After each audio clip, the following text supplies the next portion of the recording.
اپنے آپ کو زندہ سمجھتا ہے، لوگ اسے زندہ سمجھتے ہیں، تو اس کو پرواہ ہوگی کہ یار لوگ مجھے کہیں گے یہ کیا کر رہا ہے.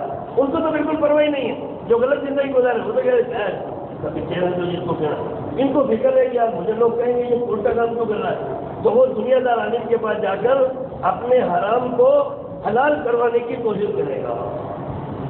سود تک کو جائز کروا لیا لوگوں نے، سود تک کو مولوی کی زبان سے کروا لیا ہے، سود تک کو جائز کروا لیا، جو اتنا خطرناک چیز ہے کہ سود کی گواہی بھی حرام، سود کا لکھنا بھی حرام، سود کی نوکری بھی حرام، سود کی گواہی بھی حرام، ہر چیز حرام. اور اللہ تعالیٰ نے اتنا خطرناک لفظ بولا ہے سود والے کے لیے، فَأَذَنُوا بِحَرْبٍ مِّنَ اللَّهِ، سودی کاروبار کرنے والوں سے کہہ دو اللہ سے اعلان جنگ کر رہے ہو، اللہ سے اعلان جنگ کر رہے ہو.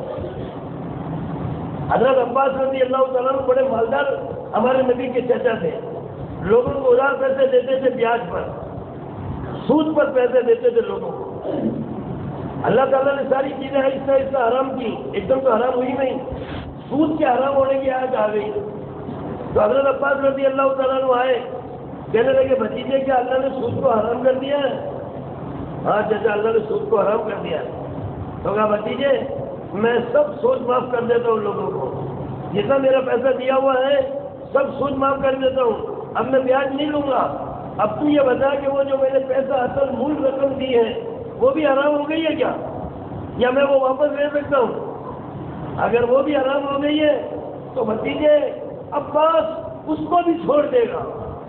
حضرت عباس رضی اللہ تعالیٰ سے جن کا فصلوں میں نام لیا جاتا ہے، کہنے لگے بھتیجے حرام کو تو میں چھوڑ ہی دوں گا جو بیاج ہے، لیکن میرا بھتیجا اگر تو مجھے کہہ دے گا تو میں جو میری رقم حلال کی دی ہوئی ہے اس رقم کو بھی چھوڑ دوں گا اگر وہ حرام ہو گئی ہے.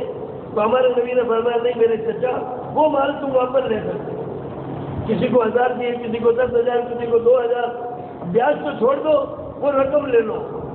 کہنے لگے اچھا بھتیجا یہ بتا آج سے پہلے جو سود گھر میں آ گیا اس کا کیا کروں، حرام ہونے سے پہلے؟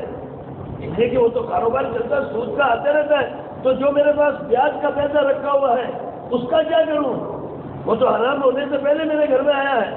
تو ہمارے نبی نے یہی فرمایا مسجد نبوی کے بیت الخلا بنا دو، یا مسجد نبوی کی سڑک بنا دو، یا مدینے کی سڑکیں بنا دو. نفرت کیسے پیدا ہوگی اگر تم یہ کرو گے تو؟ بھتیجے میں اس کا کیا کروں جو دولت گھر میں آ گئی ہے؟ تو آپ نے فرمایا چچا اس کی کوئی شکل نہیں ہے، ایک گڑھا کھود کے اس کے اندر دفن کر دو، کوئی کام نہیں آ سکتے. کسی کو نہیں دلوایا، نہ کسی غریب کو دلوایا، اور نہ کوئی سڑکیں بنوائی اور نہ بیت الخلا بنوایا. کہا چچا اس کا کوئی مطلب نہیں ہے، اس کو گڑھا کھود کے دفن کر دو. حضرت عباس رضی اللہ تعالیٰ عنہ کھڑے ہو کے کہنے لگے بھتیجے اگر اللہ اس کو بھی حرام کر دیتا، اگر اللہ سارے دولت کو حرام کر دیتا تو تمہارا چچا ساری دولت کو قربان کر دیتا. تو میں یہ کر رہا ہوں بھائیوں، موت یاد نہیں ہوتی ہے تو آدمی غلط کام کرتا ہے.